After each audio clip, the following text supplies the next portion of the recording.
Youtubeurs, youtubeuses, bonjour, bienvenue sur ma chaîne. Bienvenue aussi à mon cabinet parisien. Comme d'habitude, vous avez la possibilité de m'appeler au 07 70 01 32 65. Vous pouvez aussi, en appuyant sur le lien juste en dessous, prendre un rendez-vous en fait pour une consultation, soit à mes cabinets donc de Paris et de Bettencourt, soit à distance, puisque je travaille aussi à distance via Skype ou WhatsApp. Vous pouvez aussi suivre mon site web sur sophrologie-psy.com. Alors, je voudrais aujourd'hui vous parler d'une autre étape qui me semble être importante dans la guérison en fait, de la relation MPN, à savoir le sentiment de peur qui va conduire aussi à un sentiment, s'il est progressivement développé, à une sorte de fragilité psychique. Et beaucoup de victimes ont finalement demandé dans les commentaires d'expliquer davantage le sentiment de peur qu'ils ou elles ressentent après une relation MPN. Comme je l'ai dit à chacune de mes vidéos, le MPN, après avoir infligé la blessure d'amour à sa victime, cherché à détruire son intégrité, eh bien, il en découle une peur naturelle que va vivre la victime ou l'ex-victime dans toute sa phase de reconstruction. Vivre cette relation et prendre conscience d'une unilatéralité dans les sentiments, dans l'approche au quotidien, dans l'humiliation qui a été vécue tout au long de cette relation toxique face à l'extérieur, face aux enfants, aura conduit la personne effectivement à une peur qu'elle va manifester de différentes façons. La façon la plus logique de manifester cette peur, c'est de refuser toute forme de relation avec l'extérieur. Et ça aussi, c'est l'une des armes efficaces du MPN. En vous ayant déstructuré de l'intérieur, vous n'aurez plus aucune confiance en vous-même. Mais attention, cet état n'est pas définitif, puisque si vous regardez cette vidéo, ou bien que vous avez déjà lu des sujets concernant le MPN, vous savez que chaque étape que vous allez faire est une étape de prise de conscience qui, mis bout à bout, va vous permettre d'aller plus loin. Pour en revenir à cette peur qui va être finalement votre priorité pendant et après, l'idée de la peur est l'idée de la domination absolue. Faire peur à un être de manière constante, permanente, sur le temps, eh bien, va enclencher chez lui un système de repli. Le cerveau reptilien dont je parle depuis déjà quelque temps, lui, va vous mettre en situation d'alerte. On retrouve aussi cette sensation de peur, notamment dans les enfants maltraités ou bien les personnes maltraitées depuis de nombreuses années.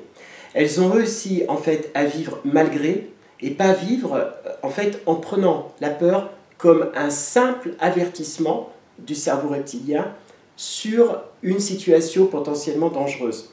Je voudrais vous reparler pendant quelques secondes de ce qu'étaient nos aïeux il y a plusieurs milliers d'années lorsqu'on parcourait la Terre avant qu'elle ne soit comme elle est aujourd'hui avec la société structurée. La peur était un sentiment qui avait pour but de prévenir d'un danger. Une sorte de prescience, voilà, on va dire ça comme ça, mais un sentiment qui s'est intégré comme une obligation de survie. C'est la peur qui va faire que vous allez aller en dehors d'un danger. Et c'est ce sentiment de peur qui va vous permettre de passer finalement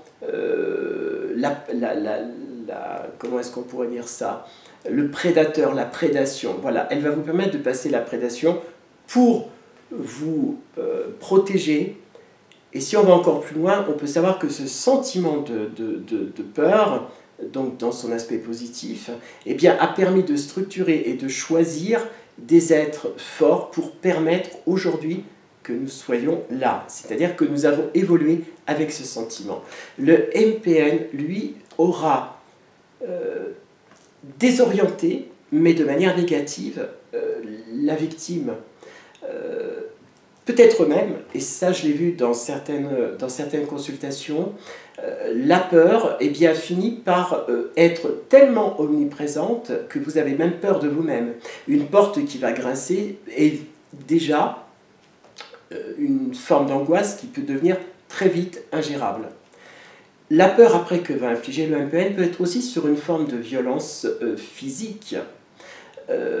bien que celle-ci, à mon avis, n'arrive que tardivement dans la relation, quand il sent que vous allez mettre un terme à cette relation MPN, eh bien, favoriser la peur va lui permettre de vous dominer davantage. La peur est donc un sentiment avec lequel vous pouvez vivre, qui est salvateur à dose normale, comme un stress positif, comme je l'ai expliqué, mais à dose longue va encore être un des troisièmes piliers qui va vous détruire de l'intérieur. Si vous prenez en compte toutes ces informations de peur dans votre existence, je vais vous demander de prendre en compte une seule fois dans votre vie, de vous regarder tel que vous êtes, par exemple dans un miroir, dans une salle de bain, de vous voir tel que vous êtes de manière physique. Voilà.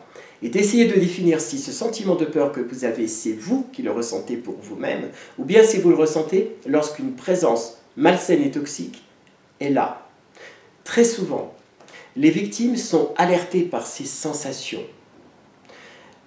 Ne pas la prendre en compte, ça veut dire aussi accepter que les deux premières phases suivies de celle-ci eh bien, aboutissent à une volonté de destruction. Prenez en compte ce sentiment de peur comme un sentiment d'alerte, une alarme naturelle qui va vous permettre de vous reconstruire et qui va aussi, peut-être pendant un temps, en tout cas au début de la reconstruction, être exacerbée, mais qui va finir avec le temps par retrouver sa place. Car le sentiment de peur est salvateur, il empêche des situations dramatiques de survenir. Ne pas l'écouter, c'est accepter que la situation puisse glisser progressivement vers quelque chose de beaucoup plus dangereux pour la victime du MPN. J'espère vous voir un jour pour consulter avec vous et vous expliquer que cette peur, finalement, est salvatrice, comme je l'ai dit, puisque si vous regardez cette vidéo, ou comme d'autres l'ont fait, ça veut dire que peu à peu, ce sentiment de peur exacerbé est en train de redescendre pour vous ramener à votre essence, vous, en tant qu'être humain, face à une situation qui doit et qui peut enfin arriver à son terme. Merci pour m'avoir écouté. À très très bientôt. Ciao, ciao.